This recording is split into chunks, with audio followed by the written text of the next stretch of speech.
ایک خفیہ مجلس میں یہ فیصلہ ہوا کہ رسول اللہ صلی اللہ علیہ وسلم کی قبر مبارک سے آپ کا جسد اطہر نکال کر اپنے قبضے میں لے لیا جائے۔ السلام علیکم ورحمۃ اللہ وبرکاتہ۔ خلافت عباسی اپنی حکمرانی کے آخری ہچکیاں لے رہی تھی۔ اسلامی ریاستیں تقسیم ہو رہی تھیں اور ان کے باشندوں میں باہمی افتراق اور انتشار کا زہر پھیل رہا تھا۔ گروہی اختلافات ان کی جڑیں گن کر کھائے جا رہی تھی۔ ادھر یورپی عیسائیت نے بیت المقدس اور شام اور فلسطین کے ساحلی علاقوں پر قبضہ کر کے ملت اسلامیہ کا بدترین بحران سے دوچار کر دیا تھا۔ اس پر اشوب زمانے میں ایک بہت تشویشناک حادثہ رونما ہوا جس نے مسلم دنیا کو جھنجھوڑ کر رکھ دیا۔ مورخین نے لکھا ہے کہ 557 میں عیسائیوں نے اپنی ایک خفیہ مجلس میں فیصلہ کیا کہ رسول اللہ صلی اللہ علیہ وسلم کی قبر مبارک سے آپ کا جسد اطہر نکال کر اپنے قبضے میں لے لیا جائے۔ چنانچہ اس تجویز کو عملی جامہ پہنانے کے لیے انہوں نے اپنے 2 آدمی منتخب کیے اور انہیں مدینہ منورہ روانہ کر دیا تاکہ وہ رسول اللہ صلی اللہ علیہ وسلم کا جسم مبارک نکال لائیں اور اس طرح ان کی ناپاک سازش کامیاب ہو جائے۔ وہ دونوں آدمی مدینہ منورہ پہنچے۔ انہوں نے مدینہ کے باشندوں کے سامنے اپنے بارے میں یہ ظاہر کیا کہ ہم مغربی ہیں اور ہمارا تعلق اندلس سے ہے۔ یہ دونوں مسجد نبوی سے باہر قبلے کی جانب اعلی عمر کے رہائش گاہ کے نزدیک ٹھہرے جہاں سے رسول اللہ صلی اللہ علیہ وسلم کی قبر شریف قریب تھی۔ وہ رہائش گاہ دیار عشرہ کے نام سے مشہور تھی۔ جب مسجد نبوی کی توسیع کی گئی تو مسجد نبوی کے ارد گرد کے مکانات اس کے زد میں آ گئے اور تمام مکانوں کے نشانات مٹا دیے گئے۔ یہ دونوں نصرانی بظاہر وہاں نیکی اور بھلائی کے کاموں میں بڑھ چڑھ کر حصہ لیتے، نماز پابندی سے ادا کرتے، قبرستان بقیع اور رسول اللہ صلی اللہ علیہ وسلم کی قبر مبارک کی زیارت کثرت سے کرتے تھے۔ اس طرح انہوں نے اپنے آپ کو نہایت نیک اور پرہیزگار اور اصحاب خیر کی حیثیت سے متعارف کرایا، لیکن اندر ہی اندر وہ اپنی ناپاک سازش کی تکمیل کے لیے کوشاں تھے۔ جب ان کے ارد گرد بالکل سکون ہو جاتا، لوگ اپنی اپنی ضروریات میں مشغول ہو جاتے، یا جب رات ڈھلتی اور سب لوگ نیند کے آغوش میں چلے جاتے تو یہ دونوں نصرانی اپنے ناپاک مقصد کی تکمیل میں لگ جاتے۔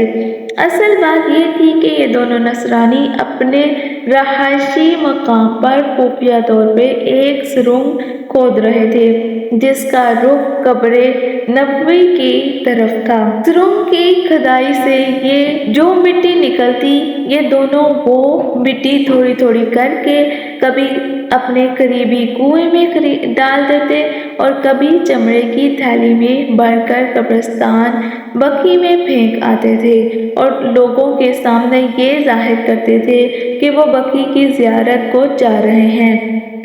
دونوں اپنی گھناؤنی سازش کی تکمیل کے لیے ایک مدت تک لوگوں کی آنکھوں میں دھول جھونکتے رہے اور اپنا مذموم کام اپنے پروگرام کے مطابق مسلسل انجام دیتے رہے۔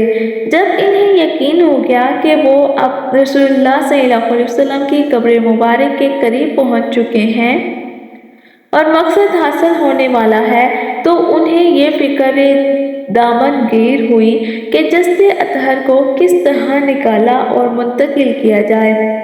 چنانچہ وہ رسول اللہ صلی اللہ علیہ وسلم کا جسد اطہر اپنے ساتھ لے جانے کے لیے خفیہ پلان بنانے لگے۔ انہیں یقین ہو چکا تھا کہ اب بہت جلد ان کی ناپاک سازش کامیاب ہونے والی ہے، لیکن اللہ تعالیٰ ان کی گھات میں تھا۔ اور انہیں ذلیل و رسوا کرنے اور ان کی ناپاک منصوبہ بندی کا پول کھولنے کے لیے غضب الہی کے شعلے ان کے سروں پر لپک رہے تھے۔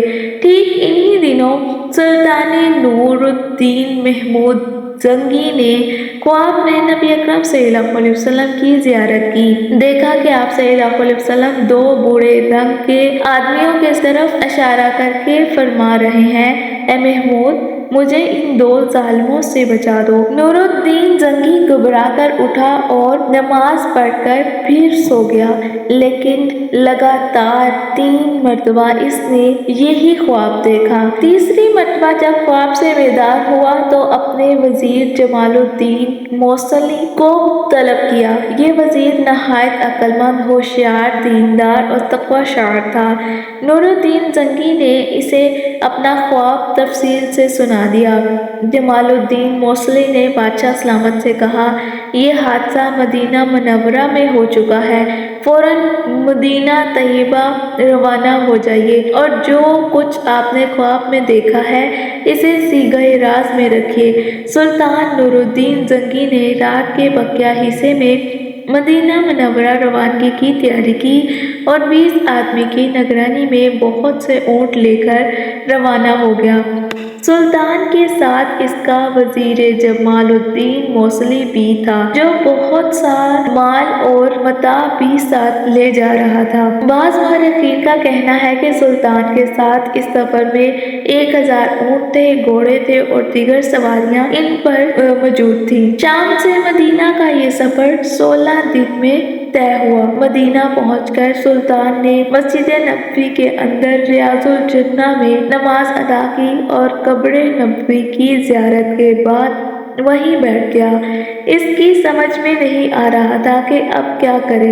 اتنے میں وزیر جمال الدین نے سلطان سے پوچھا، آپ نے جن 2 آدمیوں کو خواب میں دیکھا تھا، کیا آپ ان کی شناخت کر سکتے ہیں؟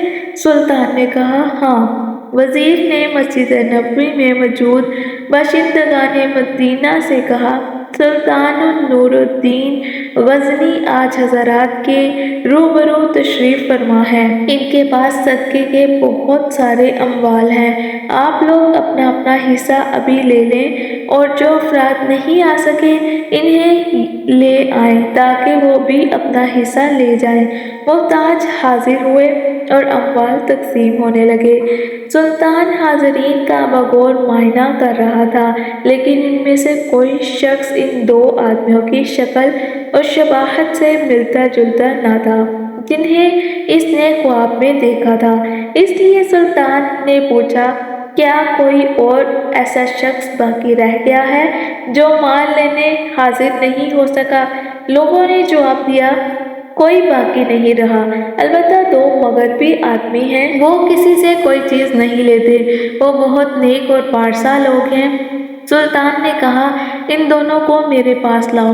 لوگوں نے جب ان دونوں کو حاضر کیا تو سلطان دیکھتے ہی پہچان گیا، یہی وہ 2 آدمی ہیں جن کی طرف رسول اللہ صلی اللہ علیہ وسلم نے خواب میں اشارہ فرمایا تھا۔ سلطان نے ان دونوں سے دریافت کیا، تم کہاں کے رہنے والے ہو؟ انہوں نے جواب دیا، ہم مغرب کے ہیں، حج کی نیت سے آئے تھے اور اس سال مسجد نبوی کے قریب رہنے کا ارادہ ہے۔ سلطان نے کہا، سچ سچ بتاؤ، تم کس نیت سے آئے ہو؟ سلطان نے ان دونوں سے بار بار اصرار کے ساتھ اصل حقیقت سے آگاہی کی بہت کوشش کی، لیکن وہ ہر بار ایک ہی بات دہراتے رہے۔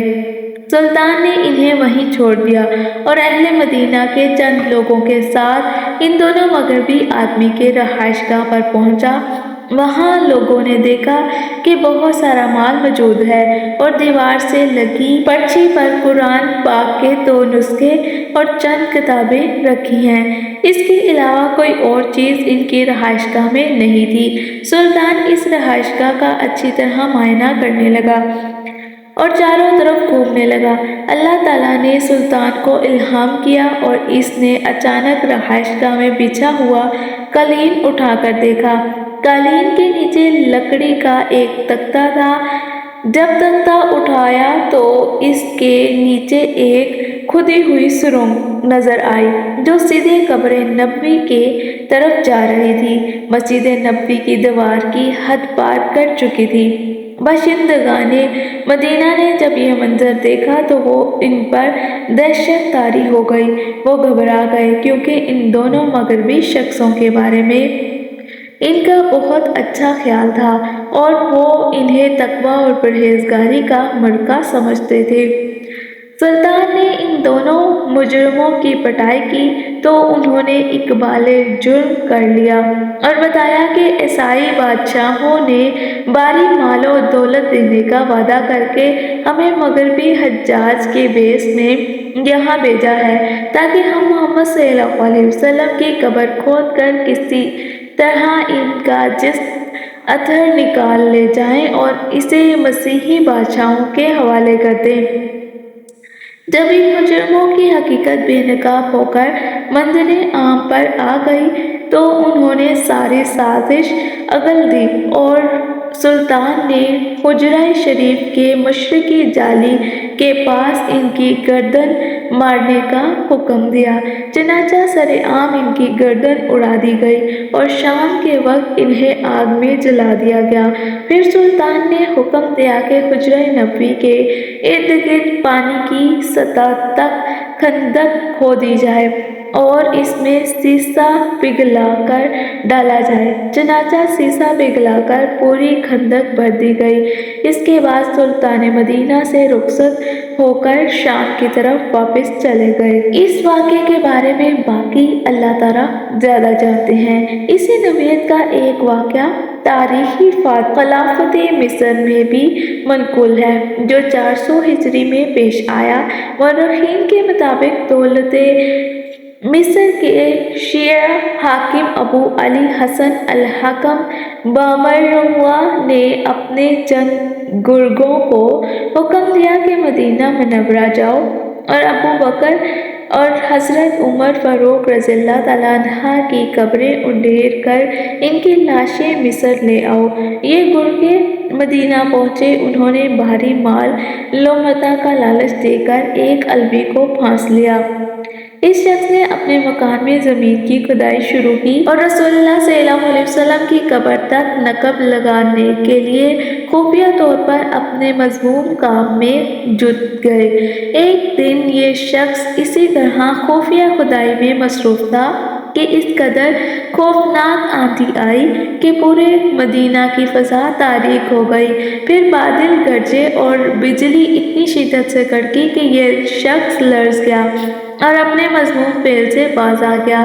یہ معاملہ حاکم مدینہ کے علم میں آیا تو اس نے علوی اور اس پھانسنے والے مصریوں کو سخت سزا دی۔ اللہ تعالیٰ جس کو بھی اپنی حفاظت میں رکھتا ہے اس کو ہر طرح سے اپنی حفاظت میں رکھتا ہے، کبھی بھی اس کو تنہا نہیں چھوڑتا ہے۔